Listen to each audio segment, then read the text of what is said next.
आशा करता हूँ आप सब बहुत अच्छे होंगे। मेरा नाम है सिद्धांत अग्निहोत्री। स्टडी आईक्यू पे आपका बहुत बहुत स्वागत है। तो चलिए भैया, हम टाइगर की आज बात करेंगे, शेर की बात करेंगे, मैसूर का शेर, साउथ इंडिया का शेर।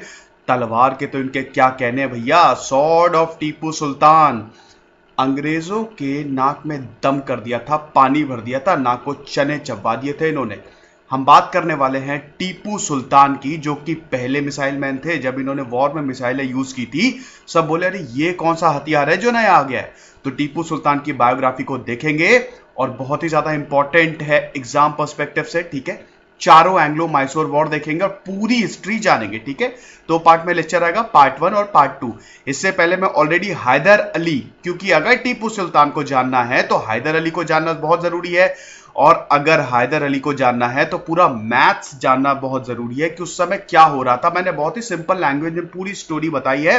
काफी कॉम्प्लेक्स स्टोरी है एंग्लो मैसूर वॉर, लेकिन बहुत ही अच्छे से बताया है। आप जरूर उसको देखिएगा एक बार, ठीक है। तो चलिए आगे बढ़ते हैं। इस लेक्चर की पीडीएफ जो है मेरे फेसबुक पेज @e कनेक्ट और मेरे फेसबुक प्रोफाइल सिद्धांत अग्निहोत्री के नाम से है। आज या कल में ही यूपीएससी की पूरी बुक लिस्ट मैं अपनी पेज और प्रोफाइल दोनों पे ही अपडेट कर दूंगा। किस तरह से पढ़ाई करनी है, कौन कौन बुक्स मस्ट है, क्या क्या पढ़ना है, सब देख लीजिए। मुझे बहुत ज्यादा क्वेरीज आती रहती है, तो वहां पे आपको इसका आंसर मिल जाएगा, ठीक है। शेयर कर दीजिएगा ताकि लोगों को भी पता लग जाए। तो हम आपके लिए खजाना लाए हैं। अगर यूपीएससी की बात करें, स्टडी आईक्यू का comprehensive pre plus mains pen drive course सिर्फ 22,500 रुपए में अवेलेबल है। आज ही वेबसाइट विजिट करें या फिर इन नंबर्स पे कॉल करें। साथ ही साथ सारे एग्जाम्स के pen drive course, bank, SSC bank का तो सबसे हॉट सेलिंग है, यूजीसी नेट आपके लिए अवेलेबल है। अवेल करिए और अपनी जॉब निकालिए। चलिए अब आगे बढ़ते हैं। हम क्या क्या पढ़ने वाले हैं टीपू सुल्तान के बारे में। सबसे पहले तो उनकी अर्ली लाइफ देखेंगे, फिर देखेंगे किस तरह से ये पावर में आए, उसके बाद देखेंगे ये रूलर ऑफ मैसूर बने, और फाइनली एंग्लो मैसूर और मराठा वॉर। हैदर अली और टीपू सुल्तान की स्टोरी थोड़ी बहुत अलग है, लेकिन लगभग सेम ही है, ठीक है। तो चलिए आगे बढ़ते हैं। ये भैया कौन सा रीजन है? कर्नाटक या फिर कार्नेटिक का रीजन है ये, ठीक है। 1751 से लेकर 1855 तक ये पूरा एस्टैब्लिशमेंट रहा था कर्नाटक की डायनेस्टी का, nawabs of Karnataka, nawabs of Carnatic जिसको बोलते थे, ठीक है। ये देख सकते हैं आप लाइट ग्रीन में, आरकॉट कैपिटल, बहुत ही इंपॉर्टेंट। मद्रास इससे ज्यादा इंपॉर्टेंट। तो ये बहुत इंपॉर्टेंट रीजन था ये, और इसको कहते हैं मालाबार कोस्ट। ये मैं क्यों बता रहा हूं, क्योंकि यहां से ट्रेड होता था। काली मिर्च या ब्लैक पेपर यहां से इंपोर्ट होता था, एक्सपोर्ट होता था, बहुत ही ज्यादा इंपॉर्टेंट था ब्रिटिश पॉइंट ऑफ व्यू से। लेकिन ये पूरा मैसूर का रीजन था, ये किसके अंडर था? हैदर अली के अंदर, टीपू सुल्तान के अंदर। तो क्या होना है? युद्ध होना ही है, ठीक है। इससे पहले मैंने आपको क्या बताया था? मैंने आपको यह बताया था, थोड़ा सा रिवीजन करवाना चाहूंगा। मैंने आपको यह बताया था कि ब्रिटिश जो थे 2 वॉर जीत के आए थे, 1757 का प्लेसी और 1764 में बैटल ऑफ बक्सर। सबसे इंपॉर्टेंट, 7वें आसमान पे घमंडी ब्रिटिश, हम कुछ भी कर देंगे, तुम कुछ नहीं कर पाओगे, पूरे भारत पे एक्सपैंड करना चाहते थे। और इसी एक्सपेंशन के अंतर्गत साउथ इंडिया आता था। साउथ को जीतना बहुत जरूरी था, लेकिन यहां पे इन बिटवीन 1761 एक बहुत ही ज्यादा टर्निंग पॉइंट था। यहां पे 1761 में 2 बहुत ज्यादा इंपॉर्टेंट चीजें हुई। सबसे पहले हैदर अली जो थे वो मैसूर के राजा हो गए, डी फैक्टो रूलर हो गए।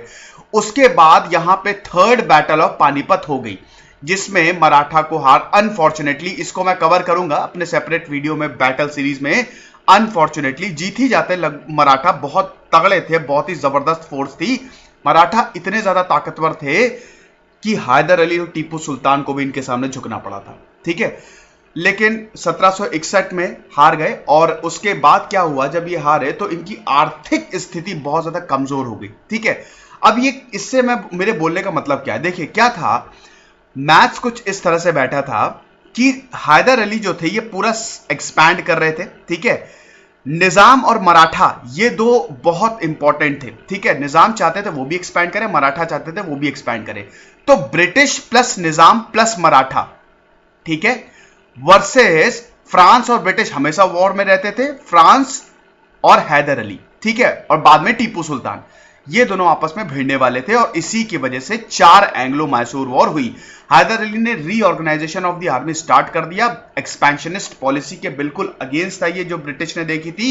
मूड खराब हुआ ब्रिटिश का। पहला एंग्लो मैसूर वॉर हुआ मैंने हैदर अली की बायोग्राफी में ये पूरा कवर किया है और ये सारी चीजें कवर की है, मराठा वॉर कवर की है, आप जरूर देखिएगा।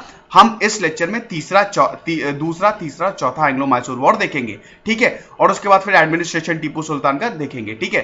पहला एंग्लो मैसूर वॉर 1767 से 69 तक हुआ, ट्रीटी ऑफ मद्रास साइन हुई, कुछ भी नहीं मिला ब्रिटिश को, पूरी तरह से ब्रिटिश हारा, ठीक है, बहुत ही ज्यादा यहां पे नुकसान झेलना पड़ा था। दूसरा एंग्लो मैसूर वॉर जो हुआ वो 1780 से लेकर 1784 तक हुआ, इसमें भी ब्रिटिश की हार झेलनी पड़ी, लेकिन यहां पे 1782 में हैदर अली की डेथ हो गई थी, ठीक है। वो क्या स्टोरी है अभी हम थोड़ी देर में जानेंगे। तो फिलहाल हम सीधे टीपू सुल्तान पे आते हैं। टीपू सुल्तान का जो जन्म था 20 नवंबर 1750 में हुआ था। इस राजनीतिक उथल पुथल के बीच एक शेर का जन्म हो गया था, बाघ का जन्म हो गया था। इनको टाइगर क्यों बोला जाता है? देखो टीपू सुल्तान जो है, टाइगर इनका एम्ब्लेम बन गया। वहां पे इनके जो कपड़े होते थे उसमें टाइगर रहता था, हर जगह आपको जो बाघ है वो देखने को मिलेगा। ऐसा था कि एक बार ये अपने फ्रांसीसी दोस्त के साथ, फ्रेंच फ्रेंड के साथ शिकार पे निकले थे। इन्होंने एक शेर को देखा, शेर पे गोली चलाई, गोली नहीं की, टीपू सुल्तान पे उस टाइगर ने अटैक कर दिया। उनका डैगर भी गिर गया नीचे, लेकिन किसी तरह उन्होंने डैगर उठाया और उस शेर को इन्होंने विदाउट एनी वेपन सिर्फ अपने डैगर से मार दिया। इसीलिए इनको बोला जाता है टाइगर ऑफ मैसूर, ठीक है। तो वहां से फिर एक अलग ही कहानी स्टार्ट हो गई। बहुत ही ज्यादा बहादुर निडर थे ये लीडर, ठीक है।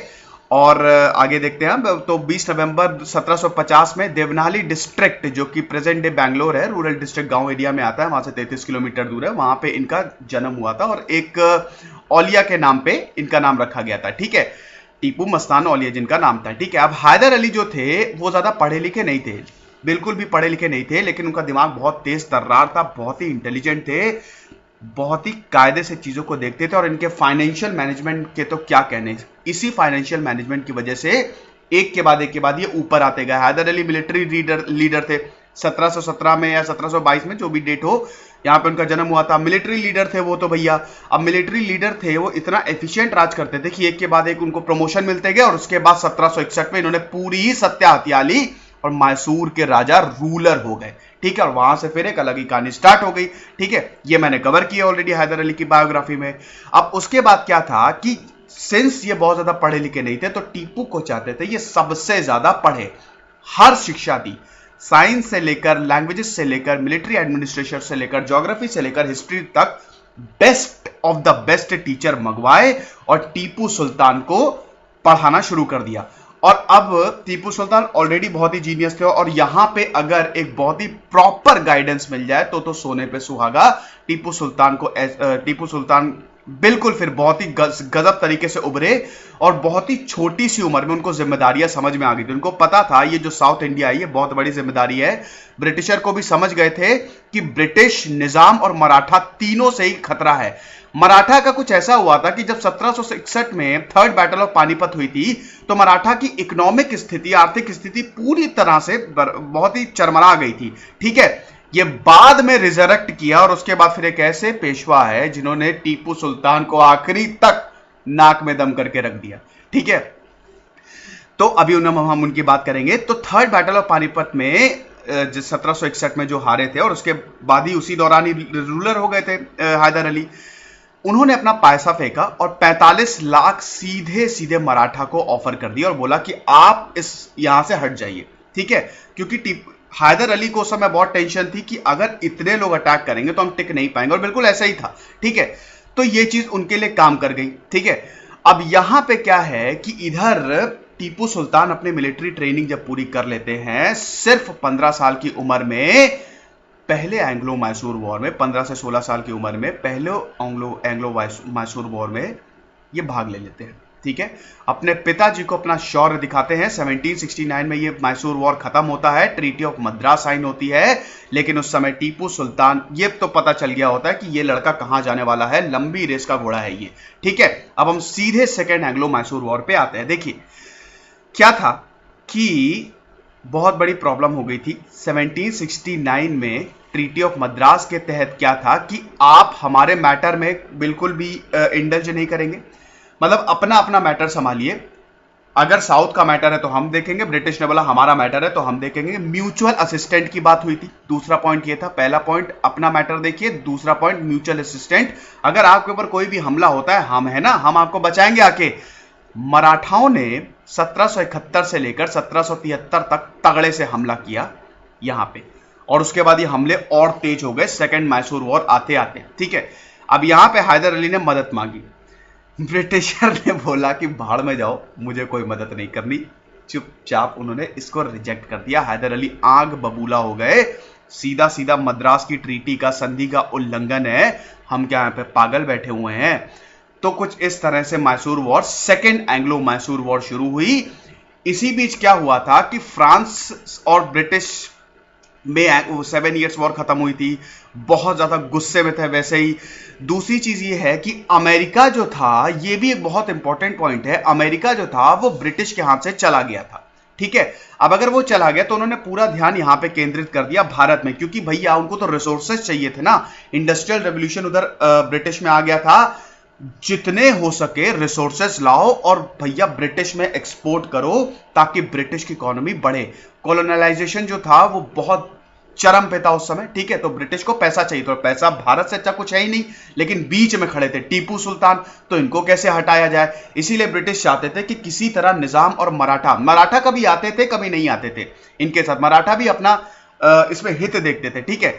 तो क्या था कि यहां पे अब दूसरी एंग्लो मैसूर वॉर हुई। पॉइंट वाइज मैं लिखवा देता हूं क्या हुआ था, ठीक है, लिख लीजिए। सबसे पहले क्या हुआ था कि ब्रिटिश ने फ्रांस की जो टेरिटरी थी माहे, ठीक है, लेकिन ये आती थी किसके अंदर, हैदर अली की टेरिटरी के अंदर। हैदर अली भैया रूलर ऑफ मैसूर थे, तो उन्हीं के अंदर आती थी, तो इसको पूरी तरह से कब्जे में ले लिया। हैदर अली आग बबूला हो गए। हैदर अली ने बोला बेटा तुम्हारी हिम्मत कैसे हुई ये करने की। ब्रिटिश ने पूरा कैप्चर कर लिया 1779 में, ठीक है। उसके बाद तुरंत ही हैदर अली ने एक पूरा फुल ऑन इन्वेजन लॉन्च कर दिया ताकि ब्रिटिश को पूरी तरह से खदेड़ दिया जाए और मद्रास से भी खदेड़ दिया जाए। तो दोनों जगह से इन्होंने इन्वेजन चालू कर दिया, ठीक है। ये पहला पॉइंट है, याद रखिएगा, फर्स्ट पॉइंट। इसी के साथ सेकेंड एंग्लो मैसूर वॉर शुरू हो गई। सेकेंड होती है बैटल ऑफ पोलिलूर। चलिए कमेंट बॉक्स में बताइए बैटल ऑफ पोलिलूर के बारे में, इसके बारे में डिस्क्राइब कीजिए, जरूर बताइएगा, ठीक है। कुछ ही टाइम बाद मैं क्वेश्चंस भी देने लगूंगा आपको और उसके आंसर्स भी बताने लगूंगा, ठीक है। तो ये आपको और ज्यादा हेल्प होगी, ठीक है। यहां पे टीपू सुल्तान ने कर्नल बेली को हरा दिया और अपने शौर्य का दोबारा प्रमाण दिया। यहां पे दो चीजें हो रही थी, एक तो हैदर अली खुद संभाल रहे थे पोस्ट, दूसरा टीपू सुल्तान को सीधा दे दिया था कि जाओ तुम देखो, ठीक है। उस समय वॉरेन हेस्टिंग्स थे भारत के गवर्नर जनरल, ठीक है। तो वहां पे पूरी तरह से कर्नल को मतलब कर्नल ब्रैथवेट को पूरी तरह से हटा दिया था पूरी तरह से, ठीक है। तो ये थी, तो सबसे पहले मतलब आई एम रियली सॉरी, मैंने शायद ब्रैथवेट बोल दिया, यहाँ पे कर्नल बेली को पूरी तरह से हटा दिया था, ठीक है। अब जब ये बात हेक्टर मुनरो को पता चली, ठीक है, हेक्टर मुनरो को ये बात जब पता चली, जो कि भैया यहाँ पे मिलिट्री के चीफ थे भारत में, ठीक है, उन्होंने बोला कि छोड़ो कांचीपुरम को। उस समय क्या थी कि देखिए Hector Munro chief army commander थे, ये कांचीपुरम में, रुकिए मैं जरा स्क्रीन साफ कर देता हूं, 1 मिनट रुकिए, अब बिल्कुल साफ हो गया है। तो हेक्टर मुनरो को जब ये बात पता चली, जो कि उस समय आर्मी हमारे कमांडर थे, मतलब भारत के कमांडर थे, तो वो उस समय कांचीपुरम को देख रहे थे। तीसरा पॉइंट है, ठीक है। पहला पॉइंट आपने लिख लिया, जो कि मैंने बोला ब्रिटिश ने माहे को कैप्चर कर लिया, उसके बाद हैदर अली ने इन्वेजन कर दिया। दूसरा पॉइंट यह था बैटल ऑफ पोलिलूर हुई थी, जिसमें टीपू सुल्तान ने पूरी तरह से कॉलोनल बेली को हरा दिया था, ठीक है। तीसरा पॉइंट यह है कि जैसे ही ये बात ब्रैथवेट को चीफ कमांडर हेक्टर मुनरो को पता चली, वो कांचीपुरम को छोड़ के तुरंत ही यहां पे आ गए और देखने लगे कि कितनी ज्यादा कैजुअलिटी हो गई। उसी दौरान 1718 फरवरी आते आते तक, 1782 आते आते तक, ये चौथा पॉइंट है, टीपू सुल्तान ने कर्नल ब्रैथवेट को भी हरा दिया। तो धीमे धीमे वो सारी टेरिटरीज को वापस गेन करने लगे। चौथा और सबसे इंपॉर्टेंट पॉइंट, 18 फरवरी 1782 में हैदर अली की डेथ हो गई, ठीक है, और टीपू सुल्तान जो थे वो रूलर हो गए 22 दिसंबर 1782 में। और यहां पे इनके रूलरशिप पे बहुत अपोजिशन भी हुआ, लेकिन कोई फायदा नहीं हुआ। इनके अंकल थे, अब उस पर हम फिलहाल नहीं जाएंगे।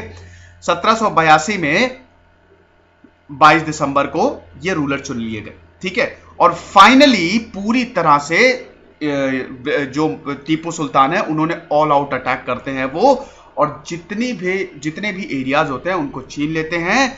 1784 में ट्रीटी ऑफ मैंगलोर साइन होती है, ये 1784 की बात है, और इस वॉर का एंड हो जाता है, ठीक है। तो ये चीज है। अब 1784 में यहां पे भी ब्रिटिश को कुछ भी नहीं मिलता है, ऊपर से और इनको हर्जाना देना पड़ता है, जितनी भी टेरिटरीज थी वो भी मिल जाती है। बड़ी प्रॉब्लम हो जाती है ब्रिटिश को, करे तो करे क्या, इस वॉर में भी हार गए। ब्रिटिश बहुत ज्यादा गुस्सा जाते हैं, और वही है कि सियानी बिल्ली खंबा नोचे। अब यहां पे ब्रिटिश दूसरी चीज लगाना शुरू कर देता है ना। देखिए यहां पे एक बहुत बड़ी चीज हो जाती है, इसमें क्या है, अरे आई एम रियली सॉरी, ये जो स्पेलिंग है ये गलत हो गई है, ये मैसूर, ये एन जो है वो नहीं रहेगा, आई एम सॉरी, ठीक है। यहां पे क्या है कि मराठा जो हैं सीधा सीधा अब भिड़ने वाले हैं किससे, टीपू सुल्तान से, ठीक है। देखिए 1761 में थर्ड बैटल ऑफ पानीपत हुई थी, पूरी तरह से मराठा जो थे उनकी इकोनॉमिक जो स्थिति थी वो चरमरा गई थी। युद्ध में ऐसा ही होता है। यहां पे सत्ता संभाली पेशवा माधवराव एक ने, इन्होंने पूरा रिजरेक्ट कर दिया, पूरा रीऑर्गेनाइज कर दिया। पेशवा उस समय प्राइम मिनिस्टर की पोस्ट होती थी और बहुत ही एफिशिएंट रूलर थे माधवराव वन। इन्होंने नाक में दम कर दिया। पहले ही मराठा जो थे वो टीपू सुल्तान और हैदर अली को हरा चुके थे, इनको एनुअल कंपनसेशन जाता था और बड़ी दिक्कत थी। टीपू सुल्तान इससे बहुत ज्यादा खफाते, लेकिन फिर भी इसको इन्होंने एक्सेप्ट किया और नवाब और मैसूर मराठा को उन्होंने असाइन किया था, ठीक है।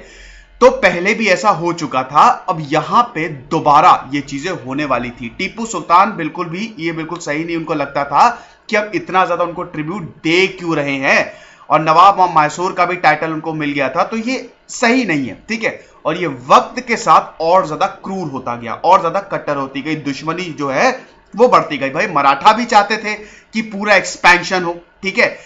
अब वो कैसे भी हो, मराठा भी पूरा एक चाहते थे कि एक हिंदू साम्राज्य हो जहां पे हर कोई रहे, एक सेक्युलर हिंदू साम्राज्य हम बनाए, ठीक है। मराठा का तो ये सपना ही रहा था शिवाजी राव, ठीक है। अब क्या था, टीपू सुल्तान ने क्या था, ये पूरी जो ट्रिब्यूट है मराठा को स्टॉप कर दी, जो कि हैदर अली ने बोला था कि आपको एनुअल कंपनसेशन जाता है और हम हमेशा आपको ट्रिब्यूट भेजते रहेंगे। यहां पे मराठा जो है गुस्सा आ गए। उसके बाद एक सीरीज ऑफ कॉन्फ्लिक्ट्स होती है मराठा और टीपू सुल्तान में। तुरंत ही दूसरा एंग्लो मैसूर वॉर स्टार्ट होने के बाद यूनिटी नहीं है, यहां पे लड़ाई हो रही है।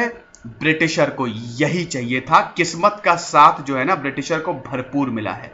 1785 से ये शुरू होता है और फाइनली 1787 में ये खत्म होता है। ट्रीटी ऑफ गजेंद्राबाद जो है वो साइन होती है, ठीक है। गजेंद्रगढ़, आई एम सॉरी, ठीक है, ट्रीटी ऑफ गजेंद्रगढ़ साइन होती है, ठीक है। तो आप देख सकते हैं ये सबसे पहले लिखा है सीज ऑफ नारकुंड, इसमें कभी मैसूर जीता, कभी मराठा से जीता, कभी मैसूर ने सरेंडर कर दिया। अल्टीमेटली ये जो पूरी कॉन्फ्लिक्ट है ये इस ट्रीटी ऑफ गजेंद्रगढ़ जो है उससे खत्म होती है। अब यहां पे टीपू सुल्तान को नुकसान झेलना पड़ता है। मराठा बहुत ज्यादा ताकतवर होता है और ऑल आउट पूरी तरह से अटैक करता है। उसके बाद टीपू सुल्तान बहुत ही, एक तो टीपू सुल्तान जो थे ना वो काफी दिमाग वाले थे, उनको पता था चीजों को मैनिपुलेट कैसे करना है और कब सही पासा फेंकना है, कब नेगोशिएशन स्टार्ट करना है। उनको पता था कि अब अगर इससे ज्यादा हमने कुछ भी किया तो बहुत ज्यादा प्रॉब्लम हो सकती है, तुरंत ही जाके नेगोशिएशन स्टार्ट कर दो और उसके बाद फिर ट्रीटी ऑफ गजेंद्रगढ़ के अंदर जितने भी कैप्चर्ड टेरिटरीज थे वापस सारे के सारे लौटा दिए गए मैसूर को, फिर से ट्रिब्यूट देने की 4 साल तक, ठीक है, पूरा ट्रिब्यूट देने की उनसे बात की गई जो कि हैदर अली ने उनको प्रॉमिस किया था। बहुत ही ज्यादा 48 लाख रुपए का ये सम था जो कि उन्होंने खुशी खुशी एक्सेप्ट कर लिया, कोई इसमें दिक्कत नहीं थी। और उसके बाद मराठा ने भी एग्री कर लिया कि हम आपको नवाब टीपू सुल्तान बुलाएंगे। अब जो है तीसरा मैंग्लो मैसूर वॉर स्टार्ट होने वाला है, ठीक है। अब तीसरा एंग्लो मैसूर वॉर 1790 से 1792 तक चला था।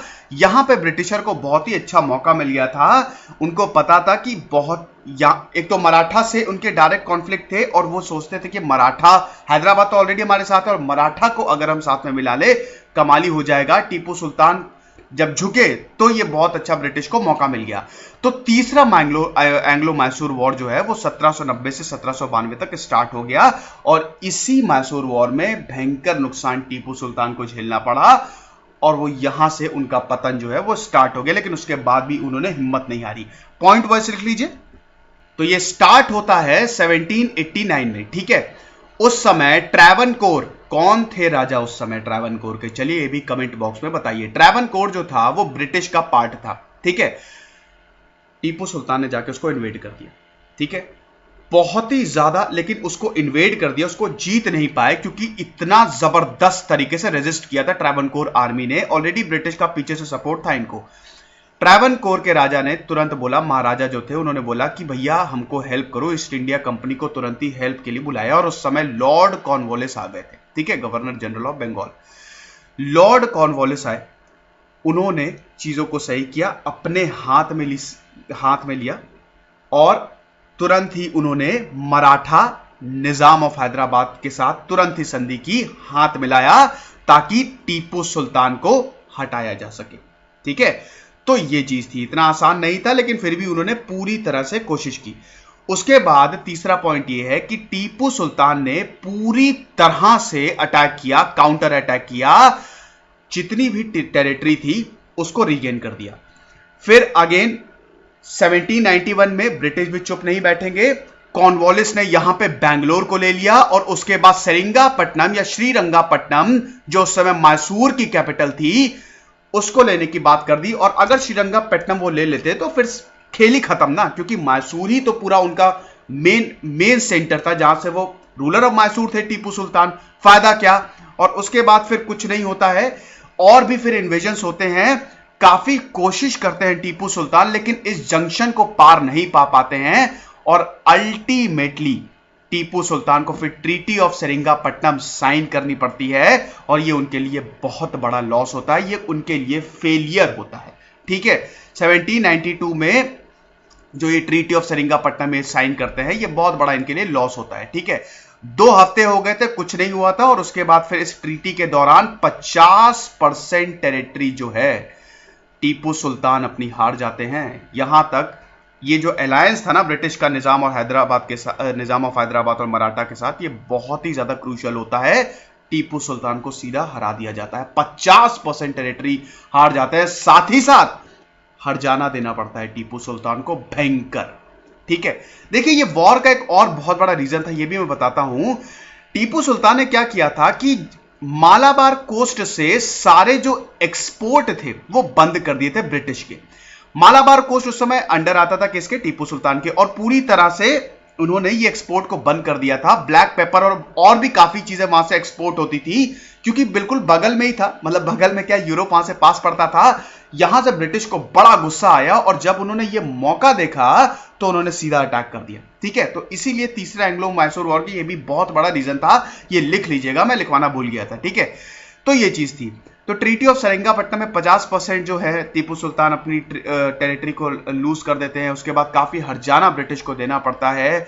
उसके बाद फिर उनके 2 बच्चों को और प्रिजनर रख लेते हैं ब्रिटिश, जो कि लड़ाई कर रहे होते हैं। टीपू सुल्तान के 2 सन्स या 2 बच्चे, उनको भी एज अ प्रिजनर रख लिया जाता है। बहुत ज्यादा गुस्सा होती है लेकिन ये शेर अभी झुकेगा नहीं, ये उठेगा, दहाड़ेगा। हिंदुओं से अगर हम बात करें, ठीक है, हिंदुओं से इनके रिलेशन बहुत अच्छे थे। टीपू सुल्तान हमेशा पैसे, बहुत सारे पैसे देते थे, काफी दान देते थे ताकि मंदिरों का निर्माण हो सके, ठीक है। तो ये भी बता दो, एंटी हिंदू नहीं थे। हाँ, कुछ युद्धों में काफी इन्होंने स्कर्मिशेस की लेकिन एंटी हिंदू नहीं थे। ये इनकी तरफ से काफी दान जाता था और ये बुक्स में है, ठीक है, ये रिकॉर्ड में भी है। हालांकि इसके भी अलग अलग मत है, मैं ये आप पे छोड़ रहा हूं, लेकिन टीपू सुल्तान ने एक चीज तो है, अंग्रेजों की नाक में दम कर दिया। काश उस समय पूरा भारत यूनाइट होता तो अंग्रेज हमको लूट नहीं पाते, ठीक है। तो अगला पार्ट हम देखेंगे, उसमें 4th एंग्लो मैसूर वॉर और हिंदुओं के कैसे रिलेशन थे, फ्रांस से कैसे रिलेशन थे, नेपोलियन को पत्र लिख दिया था और अल्टीमेटली 1799 में टीपू सुल्तान की डेथ। तो ये सारी चीजें देखेंगे। क्विक रिमाइंडर, हमारे पेन ड्राइव कोर्स सारे एग्जाम्स के लिए अवेलेबल है, इन नंबर्स पे आप कॉल कर सकते हैं, आप वेबसाइट पे विजिट कर सकते हैं। तब तक खुश रहिए, पढ़ते रहिए। तेजस सिद्धांत Agnihotri signing off. Book list available हो जाएंगी। Thank you so much.